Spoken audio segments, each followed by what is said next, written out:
Movie ಹೆಸರು ಕಣ್ಣಪ್ಪ.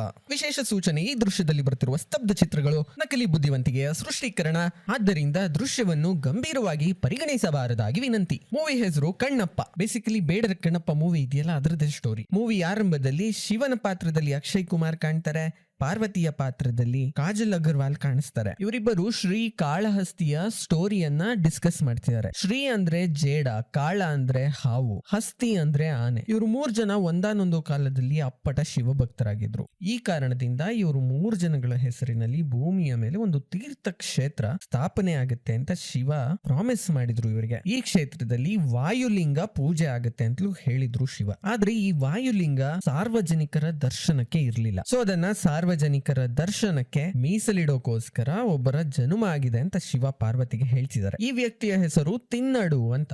ತಿನ್ನಾಂಡ್ ಅವರ clan ಕಾಡಿನಲ್ಲಿರುತ್ತೆ, ಬೇಟೆಯಾಡೋದು ಇವರ ಕೆಲಸ. ಇಂತಿಪ್ಪ ತಿನ್ನ ಚಿಕ್ಕ ವಯಸ್ಸಿನಲ್ಲಿದ್ದಾಗ ಇವನ ಕ್ಲೋಸ್ ಫ್ರೆಂಡ್ ಅನ್ನ ಮಾರಿಮಾ ಅನ್ನುವ ಒಬ್ಬ ವ್ಯಕ್ತಿ ಬಲಿ ಕೊಟ್ಟು ಬಿಡ್ತಾರೆ. ಈ ಮಾರಿಮಾ ನನ್ನ ಮೇಲೆ ದೇವ್ರು ಬರುತ್ತೆ ಅಂತ ಊರಿನ ಜನಗಳಿಗೆಲ್ಲ ಹೇಳಿರ್ತಾರೆ. ಇದನ್ನ ನಂಬ್ಕೊಂಡು ಜನಗಳು ಕೂಡ ಬಲಿ ಕೊಟ್ಟು ಬಿಡ್ತಾರೆ. ಇದರಿಂದ ತಿನ್ನಾಗೆ ಸಿಕ್ಕಾಪಟ್ಟೆ ಬೇಜಾರಾಗ್ಬಿಡುತ್ತೆ. ಆ ಮಾರಿಮಾ ಜೊತೆಗೆ ದೇವರ ಮೇಲೆ ಕೂಡ ನಂಬಿಕೆ ಹೋಗ್ಬಿಡುತ್ತೆ. ಅದು ದೇವರಲ್ಲ, ಕಲ್ಲು ಕಲ್ಲು ಅಂತ ಹೇಳ್ತಿರ್ತಾರೆ ಯಾವಾಗ್ಲೂ. ದೇವರು ನಮ್ಮನ್ನ ರಕ್ಷಣೆ ಮಾಡುವಂತಿದ್ದಿದ್ರೆ ಬಲಿ ಕೇಳ್ತಿರ್ಲಿಲ್ಲ ಅಂತ ಇವರು ದೇವರ ಮೇಲಿರುವ ನಂಬಿಕೆಯನ್ನ ಕಳ್ಕೊಂಡ್ಬಿಡ್ತಾರೆ. ಬೈ ದ ವೇ, ತಿನ್ನ ಈಗ ಬೆಳೆದ ದೊಡ್ಡವರಾಗಿದ್ದಾರೆ, ಅದ್ಭುತವಾದ ಬೇಟೆಗಾರ. ಇವರಮ್ಮ ಚಿಕ್ಕ ವಯಸ್ಸಿನಲ್ಲೇ ತೀರೋಗಿದ್ದಾರೆ. ಇವರಪ್ಪನ ಹೆಸರು ನಾಥನಾಥ ಅಂತ. ಇನ್ನು ಇವರಿರುವ ಕಾಡನ್ನ 5 ಭಾಗಗಳಾಗಿ ವಿಂಗಡಿಸಿದ್ದಾರೆ. 5 ಭಾಗವನ್ನ 5 ಪಂಗಡದವರು ಆಳ್ವಿಕೆ ಮಾಡ್ತಾರೆ. ಅದರಲ್ಲಿ ಒಂದು ಭಾಗ ನಾಥನಾಥ ಅವ್ರದ್ದು. ಈಗ ತಿನ್ನ ಅವರು ನಾಥನಾಥ ಅವರ ಮಗ ಆಗಿರೋದ್ರಿಂದ ಒಂದ್ ರೀತಿಯಲ್ಲಿ ರಾಜ್ಕುಮಾರ. ಹೀಗೆ ತಿನ್ನ ಒಂದಿನ ಕಾಡಿನಲ್ಲಿ ಓಡಾಡ್ತಿರ್ಬೇಕಾದ್ರೆ ಒಂದು ಬ್ಯೂಟಿಫುಲ್ ಹುಡುಗಿಯನ್ನ ನೋಡ್ತಾರೆ. ಅವರು ಶಿವನ್ನ ಪೂಜೆ ಮಾಡ್ತಿರ್ತಾರೆ. ಆ ಹುಡುಗಿಯನ್ನ ನೋಡಿದ ತಕ್ಷಣ ಇವರು ಬೋಲ್ಡ್. ನಂತರ ನಮ್ಗೆ ಗೊತ್ತಾಗುತ್ತೆ ಈ ನೇಮ್ಲಿ ಈ ಕಾಡಿನ ಆಳ್ವಿಕೆ ಮಾಡ್ತಿರುವ ಮತ್ತೊಂದು ಪಂಗಡದ ರಾಜಕುಮಾರಿ ಅಂತ. ಇವರಮ್ಮನ ಹೆಸರು ಪನ್ನಾಗಿ. ಇನ್ನು ಈ ನೇಮ್ಲಿಗೆ ವಾಯುಲಿಂಗವನ್ನ ನೋಡ್ಬೇಕು ಅಂತ ಬಹಳ ಆಸೆ. ಸೊ ಒಂದ್ಸಲ ಇವ್ರಿಗೆ ಪಾಠ ಹೇಳ್ಕೊಡಕ್ ಬಂದಿರುವ ಪಂಡಿತರನ್ನ ಕೇಳ್ತಾರೆ, ವಾಯುಲಿಂಗವನ್ನ ನಾನು ಹೇಗೆ ನೋಡೋದು ಅಂತ. ಆಗ ಪಂಡಿತರು ಹೇಳ್ತಾರೆ, ವಾಯುಲಿಂಗವನ್ನ ರಕ್ಷಣೆ ಮಾಡ್ತಿರೋದು ಭದ್ರಗಣ ಮತ್ತೆ ಮಹಾದೇವ ಶಾಸ್ತ್ರಿ ಅಂತ. ಇವರು ಬೇರೆ ಯಾರಿಗೂ ವಾಯುಲಿಂಗವನ್ನ ನೋಡ್ಲಿಕ್ಕೆ ಬಿಡೋದಿಲ್ಲ. ಇವರ ವಂಶಸ್ಥರು ಮಾತ್ರ ವಾಯುಲಿಂಗವನ್ನ ಪೂಜೆ ಮಾಡ್ತಾರೆ. ವಾಯುಲಿಂಗದ ಮೇಲೆ ಯಾರ ದೃಷ್ಟಿಯು ಬೀಳದಂತೆ ನೋಡ್ಕೊಳ್ತೀನಿ ಅಂತ ಅವ್ರು ಶಪಥ ಮಾಡ್ಬಿಟ್ಟಿದ್ದಾರೆ ಅಂತ. ಇನ್ನು ಮಹಾದೇವ ಶಾಸ್ತ್ರಿಯವರ ಪಾತ್ರ ಮಾಡಿರೋದು ಮೋಹನ್ ಲಾಲ್ ಅವರು, ಮಹಾನ್ ಶಿವಭಕ್ತ ಅವರು. ಇನ್ನು ವಾಯುಲಿಂಗದ ಮಹಿಮೆಯನ್ನ ಬಹಳ ದೊರೆಗಳು ಕೇಳಿಸ್ಕೊಂಡಿದ್ದಾರೆ. ಸೊ ನಮ್ಮ ಸಾಮ್ರಾಜ್ಯಕ್ಕೆ ವಾಯುಲಿಂಗವನ್ನ ತರಬೇಕು ಅಂತ ಕಾಲಮುಖಿ ಎನ್ನುವ ಒಬ್ಬ ರಾಜ ತನ್ನ ತಮ್ಮನನ್ನ ವಾಯುಲಿಂಗ ತರ್ಲಿಕ್ಕೆ ಒಂದಷ್ಟು ಸೈನಿಕರ ಜೊತೆಗೆ ಕಳಿಸ್ತಾರೆ. ಈ ತಮ್ಮ ಸ್ವಲ್ಪ ತರ್ಲೆ ತಿಮ್ಮ. ಸೊ ಈ ಕಾಡಿಗೆ ಬಂದು ಅಲ್ಲಿರುವ ಕೆಲ ಸುಂದರ ಹುಡುಗಿಯರನ್ನ ಅತ್ಯಾಚಾರ ಮಾಡ್ಲಿಕ್ಕೆ ಹೋಗ್ತಾನೆ. ಸೊ ರೊಚ್ಚಿಗೆದ್ದ ತಿನ್ನ ಅಲ್ಲಿಗೆ ಬಂದು ಎಲ್ಲರನ್ನ ಸಾಯಿಸಿ ಹಾಕ್ತಾರೆ. ಇಂಡೈರೆಕ್ಟ್ ಆಗಿ ವಾಯುಲಿಂಗವನ್ನ ಇವರೆಲ್ಲ ಎತ್ಕೊಂಡು ಹೋಗೋದನ್ನ ತಪ್ಪಿಸ್ತಾರೆ. ಬಟ್ ಒಬ್ಬ ವ್ಯಕ್ತಿ ಅಲ್ಲಿಂದ ಎಸ್ಕೇಪ್ ಆಗಿ ಕಾಲಮುಖಿಗೆ ಈ ವಿಚಾರವನ್ನ ಹೇಳ್ತಾನೆ. ಕಾಲಮುಖಿ ರೊಚ್ಚಿಗೆದ್ದು ಬಿಡ್ತಾನೆ, ನನ್ನ ತಮ್ಮನನ್ನೇ ಸಾಯಿಸ್ಬಿಟ್ರ ಆ ಕಾಡನ್ನೇ ನಿರ್ಣಾಮ ಮಾಡ್ಬಿಡ್ತೀನಿ ನಾನು ಅಂತ. ಇದನ್ನ ಇವರಪ್ಪ ಅಂದ್ರೆ ತಿನ್ನ ಅವರಪ್ಪ ನಾಥನಾಥ ಅವರು ಆಂಟಿಸಿಪೇಟ್ ಮಾಡ್ತಾರೆ. ನಾವು ಅವನ ತಮ್ಮನ್ನ ಹೊಡೆದಿದೀವಿ ಅಂದ್ರೆ ಅಣ್ಣ ಸೈನ್ಯವನ್ನ ಕರ್ಕೊಂಡು ಇಲ್ಲಿಗೆ ಬರ್ತಾನೆ. ಆತನ ವಿರುದ್ಧ ಹೋರಾಡ್ಲಿಕ್ಕೆ ನಾವು ಪುಟ್ಟ ಪಂಗಡದವರು ಸಾಲೋದಿಲ್ಲ. ಸೊ 5 ಪಂಗಡಗಳನ್ನ ಒಟ್ಟಿಗೆ ಸೇರಿಸಿ ಎಲ್ಲರೂ ಒಗ್ಗಟ್ಟಾಗಿ ಅವರ ವಿರುದ್ಧ ಹೋರಾಟ ಮಾಡೋಣ ಅಂತ. 5 ಪಂಗಡದವರಿಗೆ ಒಬ್ರನ್ನೊಬ್ರು ಕಂಡ್ರೆ ಆಗೋದಿಲ್ಲ. ಆದ್ರೂ ಕೂಡ ತಿನ್ನನ ನಾಯಕತ್ವದಲ್ಲಿ ಹೋರಾಟ ಮಾಡೋಣ ಡಿಸೈಡ್ ಮಾಡ್ತಾರೆ. ಈ 5 ಪಂಗಡಗಳಲ್ಲಿ ಒಬ್ಬ ಪಂಗಡದ ಮುಖ್ಯಸ್ಥ ನಮ್ಮ ದೇವರಾಜು. ದೇವರಾಜು ಅವರ ಮಗನ ಹೆಸರು ಬೆಬ್ಬುಲಿ ಅಂತ. ನನ್ನ ನೇತೃತ್ವದಲ್ಲಿ ವಾರ್ ಮಾಡ್ಬೇಕಿತ್ತು ಒಂದ್ ಬೆಬ್ಬುಲಿ ಆಸೆ ಇರುತ್ತೆ. ಬಟ್ ಎಲ್ಲರೂ ಸೇರ್ಕೊಂಡು ತಿನ್ನನ ಸೆಲೆಕ್ಟ್ ಮಾಡ್ತಾರೆ. ಅಲ್ಲಿ ಪ್ರಥಮ ಬಾರಿಗೆ ತಿಮ್ಮಂಡ್ ನೇಮಲಿಗೆ ಪರಸ್ಪರರ ವಂಶಗಳ ಪರಿಚಯ ಆಗತ್ತೆ. ಅಲ್ಲಿಂದ ಇವರಿಬ್ಬರ ಶೃಂಗಾರ ಶುರುವಾಗತ್ತೆ. ಇದಕ್ಕೆ ಸಮಾನಾಂತರವಾಗಿ ತಿನ್ನ ಅವರ ಬೆಸ್ಟ್ ಫ್ರೆಂಡ್ ಮಾಲಿ ಅಂತ ಅವರು ಶಿವಾಂಗಿ ಎನ್ನುವ ಹುಡುಗಿಯನ್ನ ಪ್ರೀತಿಸ್ತಿರ್ತಾರೆ. ಈ ಶಿವಾಂಗಿ ಯಾರು? ಮಾರೆಮ್ಮ, ಅದೇ ನನ್ ಮೇಲೆ ದೇವ್ರು ಬರುತ್ತೆ ಅಂತ ಹೇಳ್ತಿರ್ತಾರಲ್ಲ ಅವರ ಮಗಳು. ಬಟ್ ಈ ಮಾರೆಮ್ಮದು ಪ್ಲಾನ್ ಇರುತ್ತೆ, ಶಿವಾಂಗಿಯನ್ನ ತಿನ್ನಾಗೆ ಕೊಟ್ಟು ಮದುವೆ ಮಾಡಿಸ್ಬೇಕು, ಯಾಕಂದ್ರೆ ತಿನ್ನ ರಾಜ ಆಗಿದ್ದಾನೆ ಅಂತ. So Shivangi and Mali love ಮಾಡ್ತಿದ್ದಾರೆ ಅಂತ ಗೊತ್ತಾಗಿದ ತಕ್ಷಣ ಮಾರೆಮ್ಮ ನನ್ನ ಮೇಲೆ ದೇವ್ರು ಬಂದಿದೆ, ಮಾಲಿಯನ್ನ ಬಲಿ ಕೊಡ್ಬೇಕು ಅಂತ ಹೇಳ್ತಿದೆ ದೇವ್ರು ಅಂತ ಮಾಲಿಯನ್ನ ಬಲಿಗೆ ಕರೆ ತಂದು ಬಿಡ್ತಾರೆ. ಈ ವಿಚಾರ ತಿನ್ನಾಗೆ ಗೊತ್ತಾಗತ್ತೆ. ಡೈರೆಕ್ಟ್ ಅಲ್ಲಿಗೆ ಬಂದು ಆವಾಜ್ ಹಾಕ್ತಾರೆ, ನಾನಿರೋವರೆಗೂ ಈ ಊರಿನಲ್ಲಿ ಯಾವುದೇ ನರಬಲಿ ನಡೆಯೋದಿಲ್ಲ, ನಡೆಯೋಕೆ ನಾನ್ ಬಿಡೋದಿಲ್ಲ ಅಂತ. ಸೊ 5 ಪಂಗಡದವರು ಉರ್ಕೊಂಡ್ಬಿಡ್ತಾರೆ. ದೇವರಿಗೆ ವಿರುದ್ಧವಾಗಿ ನಡೀತಿದ್ದಾರೆ. ಪರಂಪರೆಗಳಿಂದ ನರಬಲಿ ನಡೀತಾ ಬಂದಿದೆ, ಅದನ್ನ ಇವರು ನಿಲ್ಲಿಸ್ತಿದ್ದಾರೆ. ಇಂಥವರ ನಾಯಕತ್ವ ನಮಗೆ ಬೇಕಾ ಅಂತ ಶುರು ಮಾಡ್ಬಿಡ್ತಾರೆ ಜಗಳನ.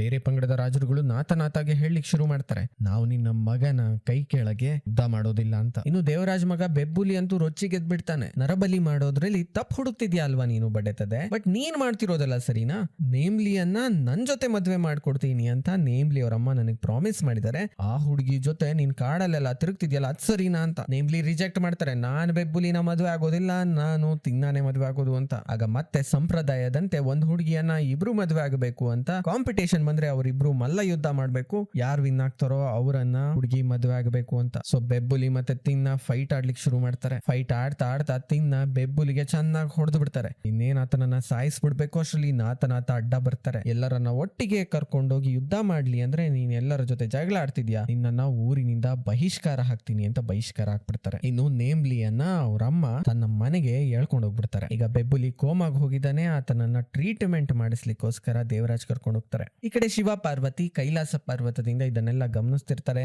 ದೇವರ ಮೇಲೆ ನಂಬಿಕೆನೇ ಇಲ್ಲ ಈತನಿಗೆ. ಇನ್ನು ಈತ ಹೇಗೆ ವಾಯುಲಿಂಗವನ್ನ ಸಾರ್ವಜನಿಕರಿಗೆ ಸಮರ್ಪಣೆ ಮಾಡ್ತಾನೆ ಅಂತ ಪ್ರಶ್ನೆ ಕೇಳಿಸಿದ್ದಾರೆ ಪಾರ್ವತಿ. ಬಟ್ ಶಿವಾಗೆ ಈಗ್ಲೂ ತಿನ್ನ ಮೇಲೆ ಅಪಾರವಾದ ನಂಬಿಕೆ ಇದೆ. ಬಟ್ ಇವರ ಮೇಲೆ ಅಷ್ಟೊಂದು ನಂಬಿಕೆ ಯಾಕೆ ಅಂತಂದ್ರೆ ಈ ತಿನ್ನಡು ದ್ವಾಪರ ಯುಗದಲ್ಲಿ ಅರ್ಜುನ ಆಗಿರ್ತಾರೆ. ಆಗ ಶಿವ ಬೇಟೆಗಾರ ಬೇಡನ ವೇಷ ಹಾಕೊಂಡು ಕಾಡಿನಲ್ಲಿ ಬಂದಿರ್ತಾರೆ. ಅವರ ಮೇಲೆ ಅರ್ಜುನ ಚಾಲೆಂಜ್ ಮಾಡ್ತಾರೆ ಅಂಡ್ ನಾನು ಮಹಾ ಬಿಲ್ಲುಗಾರ ಅಂತ ಅಹಂ ತೋರಿಸ್ತಾರೆ. ಆಗ ಶಿವ ತಮ್ಮ ಬಿಲ್ಲುಗಾರಿಕೆಯನ್ನ ತೋರಿಸಿ ನಿನ್ನ ಬಿಲ್ಲುಗಾರಿಕೆಗಿಂತ ಚೆನ್ನಾಗಿ ಬಿಲ್ಲುಗಾರಿಕೆ ಮಾಡೋರು ತುಂಬಾ ಜನ ಇರ್ತಾರೆ, ಆದ ಕಾರಣ ಅಹಮನ್ನ ತೋರಿಸಬಾರ್ದು ಅಂತ ಹೇಳಿರ್ತಾರೆ. ಈಗ ಅರ್ಜುನ ಶಿವನನ್ನ ಗುರುತಿಸ್ಲಿಲ್ವಲ್ಲ, ಈ ಕಾರಣಕ್ಕಾಗಿ ಮೋಕ್ಷ ಹೊಂದಲಿಕ್ಕೋಸ್ಕರ ಈ ಜನ್ಮದಲ್ಲಿ ತಿನ್ನನ ರೂಪದಲ್ಲಿ ಜನ್ಮ ತಾಳಿದರೆ ಒಂದ್ಸಲ ಶಿವನನ್ನ ಭಕ್ತಿ ಪೂರ್ವಕವಾಗಿ ನೆನೆಸ್ಕೊಂಡ್ರೆ ಅವ್ರಿಗೆ ಮೋಕ್ಷ ಸಿಗತ್ತೆ ಅಂತ. ಈ ಕಡೆ ನೇಮ್ಲಿ ನೀವು ಹೇಳ್ದಂಗೆಲ್ಲ ನಾನು ಕೇಳೋಕಾಗೋದಿಲ್ಲ, ನಾನು ಮದ್ವೆ ಆಗೋದು ತಿನ್ನುಡುನೆ ಅಂತ ಹೇಳಿ ಬಹಿಷ್ಕಾರ ಆಗಿರುವ ತಿನ್ನುಡುನ ಹುಡ್ಕೊಂಡು ಊರಿನ ಆಚೆಗೆ ಬರ್ತಾರೆ. ಅಲ್ಲಿ ತಿನ್ನುಡುನ ಭೇಟಿಯಾಗಿ ಇಬ್ರು ಸೇರ್ಕೊಂಡು ಒಂದು ಹಟ್ಟನ್ನ ಮಾಡ್ಕೊಂಡು ಅಲ್ಲೇ ವಾಸವಾಗ್ಲಿಕ್ಕೆ ಶುರು ಮಾಡ್ತಾರೆ. ಇಬ್ರದು ಮದ್ವೆ ಕೂಡ ಆಗತ್ತೆ. ಇನ್ನು ನಾನು ಬೇಟೆಗೆ ಹೋಗಿದ್ದಾಗ ನಿನ್ಗೆ ನನ್ನನ್ನು ಕರಿಬೇಕು ಅನ್ಸಿದ್ರೆ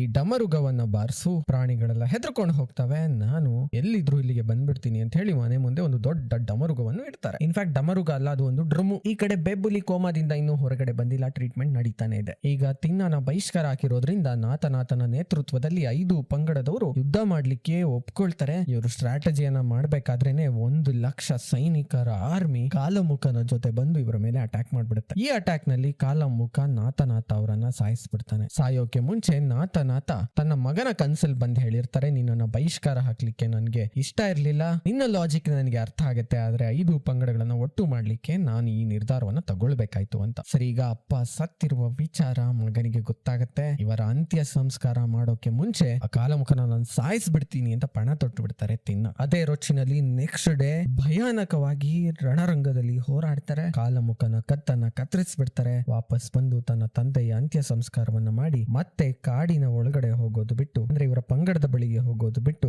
ಬಹಿಷ್ಕಾರವನ್ನು ಮುಂದುವರಿಸ್ತಾರೆ. ಅಷ್ಟರಲ್ಲಿ ಶಿವರಾತ್ರಿ ಬರುತ್ತೆ. ನೇಮ್ಲಿ ಶಿವ ಪೂಜೆಯನ್ನ ಮಾಡ್ತಿರ್ತಾರೆ, ಉಪವಾಸ ವ್ರತವನ್ನ ಇಟ್ಕೊಂಡಿರ್ತಾರೆ. ಬಟ್ ತಿನ್ನ ಬಂದು ನನ್ಗೆ ಹೊಟ್ಟೆ ಹಸುವಾಗ್ತಿದೆ, ಊಟಕ್ಕಿಡು ಅಂತ ಹೇಳ್ತಾರೆ. ನೇಮ್ಲಿ ಹೇಳ್ತಾರೆ ಇವತ್ತೊಂದಿನ ಉಪವಾಸ ಇರೋಣ ಅಂತ. ಬಟ್ ತಿನ್ನ ಕೇಳೋದಿಲ್ಲ. ಶಿವನಿಗೆ ನೈವೇದ್ಯ ಮಾಡಿಟ್ಟಿದ್ದ ಪಾಯಸವನ್ನ ಕುಡಿಲಿಕ್ಕೆ ಹೋಗ್ತಾರೆ, ಅದನ್ನ ತಡಿತಾರೆ ನೇಮ್ಲಿ. ಇದ್ದಕ್ಕಿದ್ದಂತೆ ಇಬ್ಬರ ಮಧ್ಯೆನೂ ಜಗಳ ಶುರುವಾಗ್ಬಿಡುತ್ತೆ. ನೀನು ಕಲ್ಲಿಗೆ ಪೂಜೆ ಮಾಡ್ತಿದ್ಯಾ, ನನಗೂ ಊಟ ಹಾಕ್ತಿಲ್ಲ ಅಂತ ಅವ್ರು ಹೇಳ್ತಿದ್ದಾರೆ. ಕಲ್ಲು ಅನ್ಬೇಡಿ ನನ್ನ ಶಿವನನ್ನ ಅಂತ ಇವರು ಚಾಲೆಂಜ್ ಮಾಡಿಸಿದ್ದಾರೆ. ಕಿತ್ತಾಡ್ಕೊಂಡು ಎನಿವೇ ಈಗ ಹೇಗಿದ್ರು ಅಡ್ಗೆ ಮಾಡಿಲ್ವಲ್ಲ, ನಾನು ಬೇಟೆ ಆಡ್ಕೊಂಡು ಬರ್ತೀನಿ, ಬಂದ ಮೇಲೆ ಬಿಸಿ ಬಿಸಿ ಊಟ ಮಾಡಿ ಹಾಕು ಅಂತ ಹೇಳಿ ಕಾಡಿನ ಕಡೆಗೆ ಹೊರಟ್ಬಿಡ್ತಾರೆ ಬೇಟೆಗೆ. ಆಗ ನೇಮ್ಲಿ ಹೇಳ್ತಾರೆ, ಶಿವನ ಇಚ್ಛೆ ಇಲ್ದಲೆ ನಿನ್ಗೆ ಒಂದು ಬೇಟೆನೂ ಸಿಗೋದಿಲ್ಲ, ಅದೇಂಗ್ ತರ್ತೀರಾ, ನಾನು ನೋಡ್ತೀನಿ ಬೇಟೆ ಅಂತ. ಆಗ ತಿನ್ನ ನನ್ನ ಗುರಿಗೆ ಯಾವತ್ತೂ ಬೇಟೆ ತಪ್ಪೇ ಇಲ್ಲ ಅಂತ ಹೇಳಿ ಕಾಡಿಗೆ ಹೋಗಿ ಬೇಟೆ ಆಡ್ಲಿಕ್ಕೆ ಶುರು ಮಾಡ್ತಾರೆ. ಒಂದು ಬಾಣ ಕೂಡ ಯಾವುದೇ ಪ್ರಾಣಿಯನ್ನ ತಲುಪೋದಿಲ್ಲ. ಎಷ್ಟೊಂದು ಬಾಣಗಳನ್ನ ಬಿಟ್ಟು ಸುಸ್ತಾಗ್ಬಿಡ್ತಾರೆ. ಈ ಕಡೆ ಕೈಲಾಸದಲ್ಲಿ ಪಾರ್ವತಿ ಶಿವನನ್ನ ಕೇಳಿಸಿದ್ದಾರೆ, ಇಷ್ಟೊಂದು ದ್ವೇಷಿಸುತ್ತಿರುವ ವ್ಯಕ್ತಿಗೆ ಹೇಗೆ ಬುದ್ಧಿ ತರೋದು ಅಂತ. ಆಗ ಶಿವ ಹೇಳ್ತಾರೆ, ಈತ ಶಿವರಾತ್ರಿಯ ದಿನ ಒಂದೇ ಒಂದ್ಸಲ ಮನಸ್ಪೂರ್ವಕವಾಗಿ ಶಿವನನ್ನ ನೆನೆಸ್ಕೊಂಡ್ರೆ ಇವನಿಗೆ ಬುದ್ಧಿ ಬಂದ್ಬಿಡುತ್ತೆ, ಅಂಡ್ ಈತನಿಗೆ ಬುದ್ಧಿ ತರಿಸ್ಲಿಕ್ಕೋಸ್ಕರ ನಾನು ರುದ್ರನನ್ನ ಕಳಿಸ್ತೀನಿ ಅಂತ. ಆಗ ಪ್ರಪ್ರಥಮ ಬಾರಿಗೆ ರುದ್ರ ಅವರನ್ನ ನಮ್ಗೆ ಭೇಟಿ ಮಾಡಿಸ್ತಾರೆ ಮೂವಿನಲ್ಲಿ. ರುದ್ರನ ಪಾತ್ರಧಾರಿ ಪ್ರಭಾಸ್. ಈಗ ಇವ್ರಿಗೆ 3 ಟಾಸ್ಕ್ ಗಳಿದಾವೆ. ಮೊದಲನೆಯದು ನೇಮ್ಲಿಗೆ ಅರ್ಥ ಮಾಡಿಸೋದು, ಶಿವನ ಪೂಜೆ ಮಾಡಲಿಕ್ಕೆ ಉಪವಾಸನೆ ಇರಬೇಕು ಅಂತಿಲ್ಲ, ಭಕ್ತಿ ಇರಬೇಕು ಅಂತ. ಎರಡನೇದು ಮಹಾದೇವ ಶಾಸ್ತ್ರಿಗೆ ಅರ್ಥ ಮಾಡಿಸೋದು, ವಾಯುಲಿಂಗ ಇರೋದು ಸಾರ್ವಜನಿಕರಿಗಾಗಿ, ನಿಮ್ಮ ಫ್ಯಾಮಿಲಿಗೆ ಮಾತ್ರ ಅಲ್ಲ, ಎಲ್ಲರೂ ಅದನ್ನ ಪೂಜೆ ಮಾಡಬೇಕು ಅಂತ ಮನದಟ್ಟು ಮಾಡೋದು. ಮೂರನೇದು ತಿನ್ನ ಅವರಿಗೆ ಶಿವನ ಬಗ್ಗೆ ಅರ್ಥೈಸೋದು. ಮೊದಲನೇದಾಗಿ ಮಹಾದೇವ ಶಾಸ್ತ್ರಿಗಳ ಹತ್ರ ಹೋಗ್ತಾರೆ. ಯಾಕೆ ನೀವು ಸಾರ್ವಜನಿಕರಿಗೆ ಬಿಡ್ತಿಲ್ಲ ಅಂತ ಕೇಳ್ತಾರೆ ಶಿವಲಿಂಗ ದರ್ಶನವನ್ನ. ಮಹಾದೇವ ಶಾಸ್ತ್ರಿಗಳು ಹೇಳ್ತಾರೆ, ಬಿಕಾಸ್ ಇದು ಪರಂಪರೆಯಿಂದ ಬಂದಿದ್ದು ಅಂತ. ಆಗ ಅವರಿಗೆ ಅರ್ಥೈಸ್ತಾರೆ, ಪರಂಪರೆಯನ್ನ ನೀನೇ ಮಾಡ್ಕೊಂಡಿರೋದು, ನಿಮ್ಮ ವಂಶಜರು ಮಾಡ್ಕೊಂಡಿರೋದು, ಇದು ಶಿವ ಮಾಡಿದ ರೂಲ್ ಅಲ್ಲ ಅಂತ. ಬಟ್ ಮಹಾದೇವ ಶಾಸ್ತ್ರಿ ಇವರ ವಾದವನ್ನು ಒಪ್ಕೊಳ್ಳೋದಿಲ್ಲ, ಪ್ರತಿವಾದ ಮಾಡ್ತಾನೆ ಇದ್ದಾರೆ. ಎರಡನೇದಾಗಿ ನೇಮ್ಲಿಗೆ ಕೂಡ ಅರ್ಥ ಮಾಡಿಸ್ತಾರೆ ಶಿವನ ಪೂಜೆಗೆ ಭಕ್ತಿ ಸಾಕು, ಬೇರೇನು ಬೇಡ ಅಂತ. ಮೂರನೇದಾಗಿ ತಿನ್ನಡು ಹತ್ರ ಹೋಗ್ತಾರೆ ಶಿವನ ಬಗ್ಗೆ ಅರ್ಥ ಮಾಡಿಸ್ಲಿಕ್ಕೆ. ಬೈದ್ವೆ ಈ ಮಧ್ಯೆ ಕೋಮಾದಿಂದ ಬೆಬ್ಬುಲಿ ಎದ್ದು ಬಿಡ್ತಾನೆ. ವಿಂಬ್ಲಿಯನ್ನ ನಾನು ಅತ್ಯಾಚಾರ ಮಾಡ್ಲೇಬೇಕು ಅಂತ ಹೊರಟು ಬಿಡ್ತಾನೆ. ಈಗ ರುದ್ರ ತಿನ್ನ ಹತ್ರ ಹೋಗಿದ್ದಾರೆ. ತಿನ್ನ ಉದಾಸವಾಗಿ ಮಲ್ಕೊಂಡಿದ್ದಾರೆ. ಎಷ್ಟೊಂದು ಬಾಣಗಳು ಬೇಟೆಯನ್ನ ತಲುಪಲಿಲ್ಲ ಅಂತ. ಸೊ ಅಲ್ಲಿಗೆ ಬಂದು ರುದ್ರ ಹೇಳ್ತಾರೆ, ಒಂದ್ಸಲ ಶಿವನಾಮ ಸ್ಮರಣೆಯನ್ನು ಮಾಡು, ಆಗ ನಿನ್ನ ಕೆಲಸಗಳು ಈಸಿಯಾಗಿ ಈಡೇರ್ತವೆ ಅಂತ. ಆಗ ತಿನ್ನ ಪ್ರತಿವಾದ ಮಾಡ್ತಾರೆ, ಓ ನೇಮ್ಲಿ ಕಳಿಸಿದ್ದಾನೆ ಇನ್ನ ಅಂಡ್ ನಾನು ಯಾವ ಶಿವನಾಮ ಸ್ಮರಣೆಯನ್ನು ಮಾಡೋದಿಲ್ಲ ಅಂತ. ಅಷ್ಟರಲ್ಲಿ ಅಲ್ಲೇ ಇರುವ ಒಂದು ಶಿವಲಿಂಗ ಆಕೃತಿಯ ಮೇಲೆ ಇವರು ಕಾಲಿಡೋಕೆ ಹೋಗ್ತಾರೆ. ಆಗ ರುದ್ರ ತಡೀತಾರೆ ಇವರನ್ನ. ಅದು ಶಿವಲಿಂಗದ ತರ ಕಾಣ್ತಿದೆ, ಅದ್ರ ಮೇಲೆ ಕಾಲಿಡಬೇಡ ಅಂತ.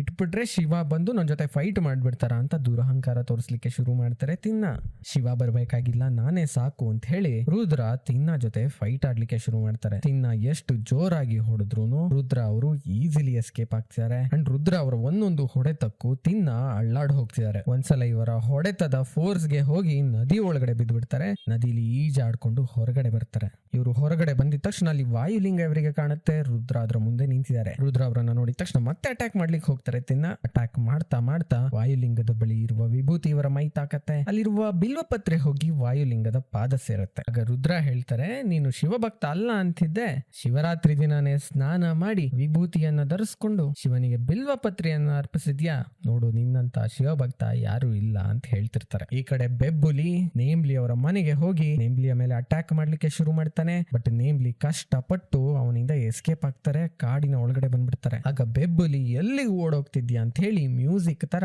ಮುಂದೆ ಇರುವ ಡ್ರಮ್ ಅನ್ನ ಬಾರಿಸಿ ಆಕೆಯನ್ನ ಫಾಲೋ ಮಾಡ್ಲಿಕ್ಕೆ ಶುರು ಮಾಡ್ತಾನೆ. ಡ್ರಮ್ ನ ಸೌಂಡ್ ಕೇಳಿದ ತಕ್ಷಣ ವಾಯುಲಿಂಗದ ಬಳಿ ಇರುವ ತಿನ್ನ ಮನೆ ಕಡೆಗೆ ಓಡ್ಲಿಕ್ಕೆ ಶುರು ಮಾಡ್ತಾರೆ. ಈ ಕಡೆ ಬೆಬ್ಬುಲಿ ನೇಮ್ಲಿಯನ್ನ ಅಟ್ಟಿಸ್ಕೊಂಡು ಹತ್ರ ಹೋಗ್ತಿದ್ದಾನೆ. ನೇಮ್ಲಿ ನೇನ್ ಸಿಕ್ಕಾಕೊಳ್ಬೇಕು ಅಷ್ಟರಲ್ಲಿ ಶ್ರೀ ಕಾಳಹಸ್ತಿಯ ಪರಮ ಶಿವಭಕ್ತನಾದ ಶ್ರೀನಾಮಾಂಕಿತ ಜೇಡ ಅಲ್ಲಿಗೆ ಬರುತ್ತೆ. ಬಬ್ಬುಲಿಯನ್ನ ಅಟ್ಯಾಕ್ ಮಾಡುತ್ತೆ. ಕಾಳ ಅಲ್ಲಿಗೆ ಬಂದು ಬಬ್ಬುಲಿಯನ್ನ ಸುತ್ತುವರಿಯತ್ತೆ. ಹಸ್ತಿ ಅಂದ್ರೆ ಆನೆ ಬಂದು ನೇಮ್ಲಿಯನ್ನ ಎತ್ಕೊಂಡು ಹೋಗುತ್ತೆ. ಯಾಕೆ ಎತ್ಕೊಂಡು ಹೋಗುತ್ತೆ? ಓಡ್ತಾ ಬರ್ಬೇಕಾದ್ರೆ ನೇಮ್ಲಿ ಕೆಳಗೆ ಬಿದ್ದು ಪ್ರಜ್ಞೆ ತಪ್ಪಿಟ್ಟಿರ್ತಾರೆ. ಆಕೆಯನ್ನ ಕಾಡಿನಲ್ಲಿ ಬಿಡೋದು ಬೇಡ, ಸೇಫ್ ಆಗಿ ಕರ್ಕೊಂಡು ಹೋಗೋಣ ಅಂತ ಹೇಳಿ ಹಸ್ತಿ ಅಲ್ಲಿಂದ ಕರ್ಕೊಂಡು ಹೋಗುತ್ತೆ ಆಕೆಯನ್ನ. ಈಗ ಇವರನ್ನ ಹುಡ್ಕೊಂಡು ಬಂದ ತಿನ್ನಾಗೆ ಡಿಸಪಾಯಿಂಟ್ ಆಗುತ್ತೆ.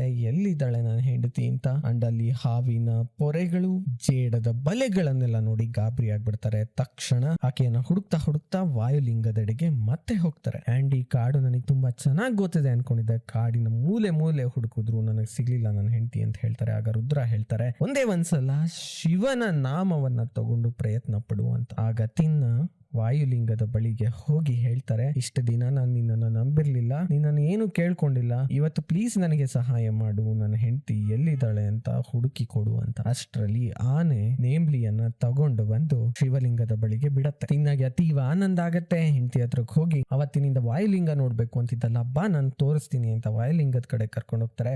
ಇದನ್ನ ತಗೊಂಡು ನಮ್ಮ ಮನೆ ಹತ್ರ ಹೋಗ್ಬಿಡೋಣ ಅಂತ ವಾಯುಲಿಂಗವನ್ನ ತಬ್ಕೊಂಡು ಎತ್ಕೊಂಡು ಹೋಗ್ಲಿಕ್ಕೆ ಟ್ರೈ ಮಾಡ್ತಾರೆ. ಆಗ ಇವರಿಗೆ ನಾನು ಶಿವನಿಗೆ ಎಷ್ಟು ಹತ್ರದಲ್ಲಿದ್ದೀನಿ ಎನ್ನುವ ಅರಿವಾಗತ್ತೆ. ಶಿವನನ್ನ ಬಿಟ್ಟು ಹೋಗ್ಲಿಕ್ಕೆ ಮನ್ಸಾಗೋದಿಲ್ಲ. ಪ್ರತಿ ಕ್ಷಣನೂ ಶಿವ ನನ್ನ ಜೊತೆ ಇದ್ರು ಅಂತ ತಿನ್ನಾಗಿ ಅರಿವಾಗತ್ತೆ. ಆ ಕ್ಷಣದಿಂದ ವಾಯುಲಿಂಗವನ್ನ ಅತಿ ಪ್ರೀತಿಸ್ಲಿಕ್ಕೆ ಶುರು ಮಾಡ್ತಾರೆ. ಬಿಲ್ವ, ಪುಷ್ಪ, ನೈವೇದ್ಯಗಳನ್ನ ಮಾಡ್ಲಿಕ್ಕೆ ಶುರು ಮಾಡ್ತಾರೆ. ಒಂದು ದಿನ ನಾನು ಬೇಟೆಗಾರ, ನನ್ನ ವೃತ್ತಿನೇ ಬೇಟೆ ಆಡೋದು, ಸೊ ಈ ಬೇಟೆಯನ್ನ ನೀನು ನೈವೇದ್ಯವಾಗಿ ಸ್ವೀಕರಿಸುವಂತ ಶಿವನ ಬಳಿಗೆ ನೈವೇದ್ಯವನ್ನ ತರ್ತಾರೆ. ಅಷ್ಟರಲ್ಲಿ ಮಹಾದೇವ ಶಾಸ್ತ್ರಿ ಅಲ್ಲಿಗೆ ಬಂದ್ಬಿಡ್ತಾರೆ.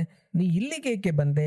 ನೈವೇದ್ಯ ಅಂತ ಏನ್ ಕೊಡ್ತಿದ್ಯಾ? ಇಲ್ಲಿ ನೀನು ಬರೋದಕ್ಕೆ ಅವಕಾಶ ಮಾಡಿ ಕೊಟ್ಟವರು ಯಾರು ಅಂತ ಬೈತಾ ಜನಗಳನ್ನ ಅಲ್ಲಿಗೆ ಕರೆಸ್ತಾರೆ. 5 ಪಂಗಡದವರು ಅಲ್ಲಿಗೆ ಬಂದ್ಬಿಡ್ತಾರಾಗ. ಅವರಿಗೆ ಕೂಡ ಪ್ರಥಮ ಬಾರಿಗೆ ವಾಯುಲಿಂಗದ ದರ್ಶನ ಆಗತ್ತೆ. ಬಟ್ ಮಹಾದೇವ ಶಾಸ್ತ್ರಿಗಳು ಹೇಳ್ತಾರೆ, ಈತನನ್ನ ಇಲ್ಲಿಂದ ದೂರ ಕರ್ಕೊಂಡೋಗಿ ಅಂತ. ಅವರೆಲ್ಲ ಸೇರ್ಕೊಂಡು ಚಾಟಿನಲ್ಲಿ ಇವ್ರಿಗೆ ಹೊಡಿಲಿಕ್ಕೆ ಶುರು ಮಾಡ್ತಾರೆ. ಇವ್ರಿಗೆ ಅಂದ್ರೆ ಯಾರಿಗೆ? ತಿನ್ನಾಗೆ. ಎಷ್ಟು ಹೊಡೆದ್ರು ತಿನ್ನ ಕೋಪಗೊಳ್ಳೋದೇ ಇಲ್ಲ. ಆದ್ರೆ ತಿನ್ನಾಗೆ ಆಗ್ತಿರುವ ನೋವನ್ನ ನೋಡಿ ಶಿವಾಗೆ ಬೇಜಾರಾಗುತ್ತೆ. ಅವರ ಕಣ್ಣಲ್ಲಿ ನೀರ್ ಬರ್ಲಿಕ್ಕೆ ಶುರುವಾಗುತ್ತೆ. ಆ ನೀರು ವಾಯುಲಿಂಗದ ಮುಖಾಂತರ ಹೊರ ಬರ್ತಿದೆ.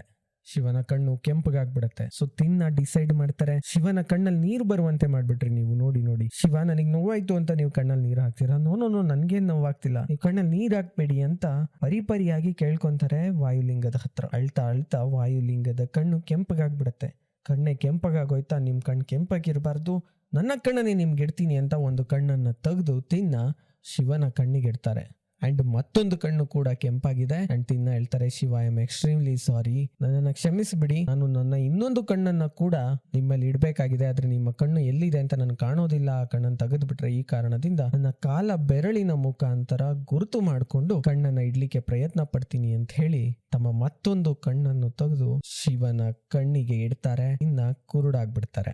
ಬಟ್ ಇವರ ಭಕ್ತಿಯನ್ನ ಮೆಚ್ಚಿದ ಶಿವ ಇವರಿಗೆ ಕಣ್ಣನ್ನ ವಾಪಸ್ ಕೊಡ್ತಾರೆ. ಅಲ್ಲಿರುವ ಜನಗಳ ಮುಂದೆ ಎಲ್ಲ ಪ್ರತ್ಯಕ್ಷರಾಗ್ತಾರೆ. ಮಹಾದೇವ ಶಾಸ್ತ್ರಿಗೆ ಕೂಡ ಅರಿವಾಗತ್ತೆ, ನಾನು ಮಾಡ್ತಿದ್ದು ತಪ್ಪು, ಭಕ್ತಿಗೆ ಹಲವಾರು ಆಯಾಮಗಳಿದಾವೆ, ನಾವು ಒಂದೇ ಆಯಾಮ ಕೊಡೋದು ತಪ್ಪು ಅಂತ ಹೇಳಿ. ಅಂಡ್ ಫೈನಲಿ ತಿನ್ನ ಅವರಿಗೆ ಶಿವ ಪಾರ್ವತಿ ಮುಕ್ತಿಯನ್ನ ಕೊಡ್ತಾರೆ. ಅಂಡ್ ಶ್ರೀ ಕಾಳಹಸ್ತಿಗೆ ಯಾರೇ ಬರೋದಾದ್ರೂ ನಿನ್ನನ್ನ ಮೊದಲು ಪೂಜೆ ಮಾಡುವಂತಾಗ್ಲಿ ಅಂತ ಹೇಳಿ ಅವರಿಗೆ ಕಣ್ಣಪ್ಪ ಅಂತ ಹೆಸರನ್ನ ಕೊಟ್ಟು ಒಂದು ದೇವಸ್ಥಾನವನ್ನ ಪ್ರತಿಷ್ಠಾಪನೆ ಮಾಡಿ ವಾಯುಲಿಂಗಕ್ಕೆ ಕೂಡ ಕಾಳಹಸ್ತಿಯಲ್ಲಿ ಪೂಜೆ ಆಗ್ಲಿ ಅಂತ ಹೇಳಿ ವರಗಳನ್ನ ಕೊಟ್ಟು ಅಲ್ಲಿಂದ ಹೊರಡ್ತಾರೆ. ಮೂವಿ ಅಲ್ಲಿಗೆ ಮುಗಿಯುತ್ತೆ. So this is the story of the movie Kannappa. ಹೇಗನ್ಸ್ತು ಕಮೆಂಟ್ ಮಾಡಿ. Thank you so much watching. Take care, bye. ಜೈ ಹಿಂದ್, ಜೈ ಕರ್ನಾಟಕ.